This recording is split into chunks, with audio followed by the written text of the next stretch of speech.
Class 12 आरोहर Hindi भाग 2 का 12वां chapter है। और अगर हम गद्य पाठों की बात करें तो एक दूसरा गद्य पाठ है, तीसरा गद्य पाठ है। तो आज हम इसको करने जा रहे हैं, ठीक है। अच्छा, यहाँ पे लोक विश्वास और विज्ञान का द्वंद्व यहाँ पे सामने दिख रहा है। काले बादल या फिर काले मेघा पानी दे स्मरण में लोक प्रचलित विश्वास और विज्ञान के बीच के संघर्ष का चित्रण किया गया है। इस पाठ में लोगों के जो विश्वास हैं और जो विज्ञान है उसका यहाँ पे चित्रण किया गया है। एक्चुअली यहाँ पे बारिश को लेके जो विज्ञान जो कहता है कि भैया प्रेसिपिटेशन होती है, कैसे कि भाई वाटर साइकिल चलता है, लेकिन जो लोगों के विश्वास हैं कि भाई इंद्रदेव बारिश करवाते हैं, तो उन विश्वासों और विज्ञान के बीच का जो द्वंद्व है उस चीज़ के बारे में यहाँ पे बताया गया है कि विज्ञान अपने तर्क और प्रमाणों पर आधारित होता है, जबकि लोक विश्वास परंपराओं और आस्थाओं पर आधारित होता है। लोगों के जो विश्वास हैं वो परंपराओं और उनकी आस्थाओं पर निर्धारित होते हैं। सूखे की स्थिति में जब विज्ञान भी तुरंत समाधान नहीं दे पाता है, जब विज्ञान के तौर पे जो समाधान होता है वो तुरंत नहीं होता है, आपको जल्दी नहीं मिलेगा, आपको टाइम लगेगा वैज्ञानिक रूप पे, है ना। लेकिन तब आपका जो लोगों की परंपराएं हैं, फिर विश्वास हैं, फिर धार्मिक चीज़ें, वो उपाय बड़ी जल्दी दे देते हैं, इसलिए लोग उसका सहारा ले लेते हैं ना। जैसे मान लो कोई लंगड़ा आदमी है, उसको व्हील चेयर नहीं मिल रही है तो वो बैसाखी का सहारा लेकर चलने लग जाएगा। व्हील चेयर मिल गई तो व्हील चेयर में बैठ जाएगा, लेकिन उसको सहारा लेने के लिए कुछ तो चीज़ चाहिए। तो वही है कि विज्ञान के द्वारा जो क्या बोलते हैं उत्तर दिए जाते हैं चीज़ों के, विज्ञान के द्वारा जो चीज़ें सुनिश्चित की जाती हैं, फिर उसके द्वारा जो समाधान दिए जाते हैं, उसके समाधान आने में समय लगता है, जिस कारण से लोग जो हैं वो धार्मिक परंपराओं की तरफ ज़्यादा आकर्षक होते हैं, ठीक है।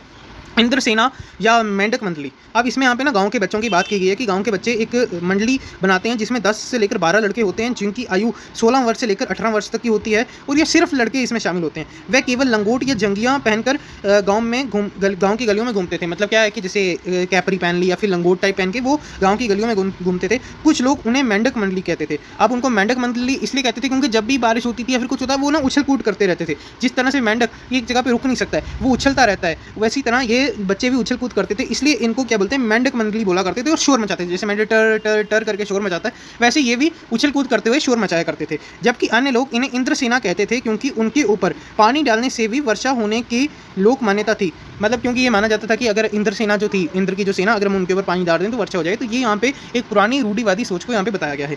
वर्षा के लिए लोकगीत और प्रार्थना। अच्छा, वर्षा एक ऐसी चीज़ है, मतलब कि बारिश एक ऐसी चीज़ है जो कि गांव के लिए बहुत इंपॉर्टेंट है। आप देखो किसी किसान ने अगर फसल डाली है तो उसके लिए सबसे इंपॉर्टेंट क्या चीज़ है? बारिश होना। अगर बारिश नहीं होगी तो उसकी फसल खराब हो सकती है। इसलिए एक वर्षा जो है ना, भारत के अगर हम ग्रामीण इलाकों में जाएँ तो एक बहुत ही महत्वपूर्ण भूमिका निभाती है, क्योंकि बारिश नहीं होगी, उनकी फसल नहीं उपजेगी तो वो कुछ और चीज़ खरीद नहीं सकते हैं दुनिया में, मतलब खाने के लिए पैसा भी नहीं होगा उनके पास। इसलिए वर्षा का होना बहुत ज़रूरी है। एंड एज साइंटिफिक तरीके से जैसे बोला, उसमें टाइम लगता है, इसलिए लोग ना लोकगीत और इन सब चीज़ों, प्रार्थनाओं के ऊपर विश्वास कर लेते हैं। ग्रामीण लोग जो होते हैं वह सूखे के समय क्या बोलते हैं, बच्चों के द्वारा बोल गंगा मैया की जय का जयकारा लगाते हैं और गलियों में घूमते हैं। काले मेघा पानी दे गगरी फूट बेल पीसा जैसे लोकगीत गाए जाते हैं। ये काले मेघा पानी दे एक लोकगीत है।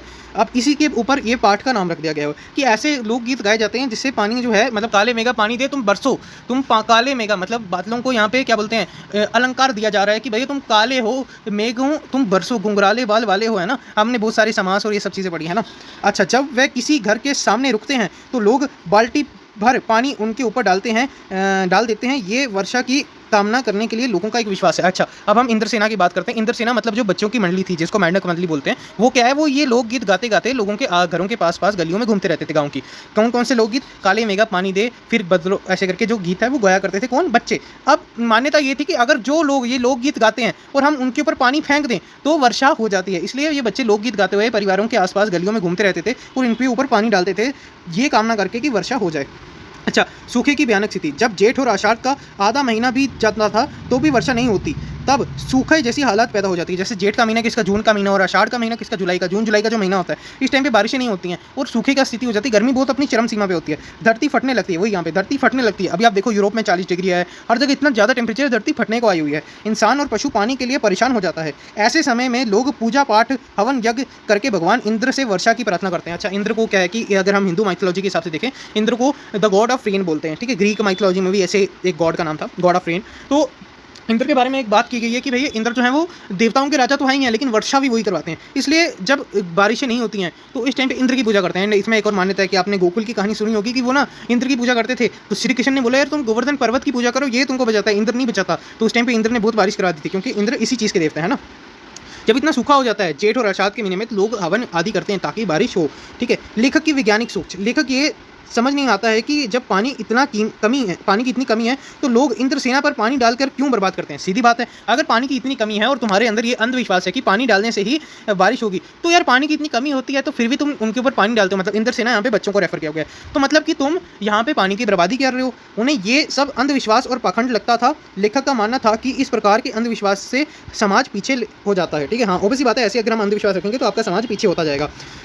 अच्छा, जीजी का स्नेह और विश्वास। लेखक बताते हैं कि उनकी जीजी उनसे बहुत स्नेह करती थी। जीजी मतलब उनकी बहन उनसे बहुत स्नेह करती थी और हर पूजा पाठ में उन्हें बुलाती थी। वह चाहती थी कि लेखक भी इंद्रसेना पर पानी डाले। वो चाहती थी कि लेखक भी इंद्रसेना पर पानी डाले, पर लेखक ऐसा नहीं करते थे। ऐसा करने से वो मना कर देते थे। तब जीजी जो है वो स्वयं की कठिनाइयों से बाल्टी उठाकर बच्चों पर पानी डालती थी। अच्छा, एक्चुअली क्या था, देखो, मर्द जो है वो, हम यूजली मेंस को यहाँ पे ना इस कॉन्टेक्स्ट में एक वो बताया गया कि भाई वो स्ट्रॉन्ग पर्सन है, वो पानी की बाल्टी, इतनी भारी बाल्टी उठा के बच्चों पर डाल सकता है। इसलिए जो उसकी जीजी थी वो ये कहती थी कि तू बच्चों के ऊपर पानी डाल दे। लेकिन अभी जैसे हमने बात किया कि लेखक इस अंधविश्वास में नहीं मानता था, और लेखक ये मानता था कि ऐसे अंधविश्वास से जो है वो समाज पिछड़ जाता है, इसलिए लेखक उन पे पानी नहीं डालता है। इस कारण से जीजी को वो पानी की बाल्टी जो कि इतनी भारी होती है वो उठा के बच्चों पे डालनी पड़ती है। अच्छा, यहाँ पे एक और चीज़ कही गई है कि भाई जीजी का तर्क क्या था। जीजी क्या कहती थी, दान और त्याग का महत्व। जीजी ने लेखक को समझाया कि ये पानी की बर्बादी नहीं है, बल्कि इंद्र को अपना क्या बोलते हैं, दान है। मतलब इंद्र के प्रति दान दे रहे हैं, क्योंकि इंद्रसेना तभी नाम दिया गया कि इंद्र की सेना, हम उनके ऊपर जल छिड़क रहे हैं ताकि हम इंद्र को प्रति क्या बोलते हैं, दान दे सके। जैसे हम शिव जी को जल चढ़ाते हैं, शिव जी के ऊपर चावल चढ़ाते हैं, शिव जी के ऊपर ये सारी चीज़ें चढ़ाते हैं, क्यों? क्योंकि जिनका है हम उन्हीं को ही वापस दे रहे हैं ताकि हमको और मिल सके, है ना। तो वही है कि भाई पानी की बर्बादी नहीं है, ये तो हम इंद्र को दान दे रहे हैं। उनका कहना था कि जो मनुष्य को प्राप्त होता है उसको पहले भगवान को दान देना पड़ता है, उसके बाद भगवान उसे और भी चीज़ें देते हैं। ठीक है, पानी की बुवाई का उदाहरण। जीजी ने किसान का उदाहरण देते हुए कहा कि जैसे किसान अधिक फसल पाने के लिए पहले बीज बोते हैं, वैसे ही इंद्रसेना पर पानी डालने से वर्षा के लिए पानी की बुवाई करना है। मतलब कि जैसे अब क्या बोलते हैं, आपने खेती में क्या बोलते हैं, कोई फसल उगानी है तो आप बीज डालते हो ना, वैसे ही वर्षा को बुलाने के लिए हमको सबसे पहले इंद्रसेना के ऊपर पानी डालना पड़ता है। उनका विश्वास था कि इस तरह देवता प्रसन्न होकर वर्षा करेंगे। ठीक है, लेखक कहते हैं कि आज भी वही प्रश्न बना हुआ है कि हम देश के लिए क्या करते हैं। लोग बड़ी बड़ी मांगे तो करते हैं, लेकिन त्याग करने के लिए तैयार नहीं होते हैं। भ्रष्टाचार की आलोचना करने वाले लोग स्वयं भी कभी कभी उसी का हिस्सा बन जाते हैं। एक्चुअली ये देखा जाए तो ये पूरा जो चैप्टर है, ये व्यंग कसा गया है कि उन लोगों के ऊपर जो भ्रष्टाचार की आलोचना तो करते हैं कि करप्शन इज़ बैड, लेकिन उसी का ही सहारा बन जाते हैं कहीं ना कहीं से। अब हम बोलेंगे करप्शन बैड है, लेकिन जब एक टाइम को अगर हम कहीं लाइन पर लगे होंगे ना, हम सोचेंगे यार कहीं पर वाकफी निकल जाए तो हम आगे चले जाएँ। ठीक है, अंतिम व्यंग और संदेश। लेखक अंत में यही कहते हैं कि बादल आते हैं, पानी बरसाते हैं, लेकिन बैल प्यासे के प्यासे और गगरी फूटी की फूटी रह जाती है।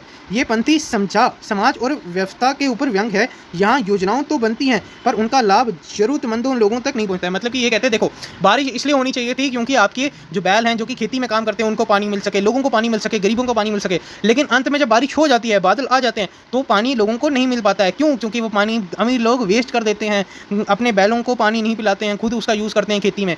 इसका कहने का तात्पर्य यही है, ये पूरा सरकार के ऊपर ये व्यंग है कि भाई सरकार नियम बनाती है, नीतियां बनाती है, लेकिन नीतियां जरूरतमंदों तक पहुंचने से पहले ही खत्म हो जाती हैं। ये पूरा चैप्टर एक व्यंग की तरह सरकार के ऊपर कसा गया है। सबसे पहले तो उन्होंने करप्शन के बारे में बोला कि भाई लोग करप्शन को दूर से कहते हैं कि ये नहीं होना चाहिए, लेकिन उसका पार्ट बन जाते हैं। उसी तरह से ही लोग अंधविश्वास कहते हैं कि नहीं होना चाहिए समाज में, लेकिन उसी अंधविश्वास का इवेंचुअली वो पार्ट बन जाते हैं। धन्यवाद। आज ये वाला चैप्टर यहीं पे समाप्त होता है, एंड आशा करते हैं कि ये काली मेघा पानी दे पार्ट आपको समझ आया होगा। धन्यवाद।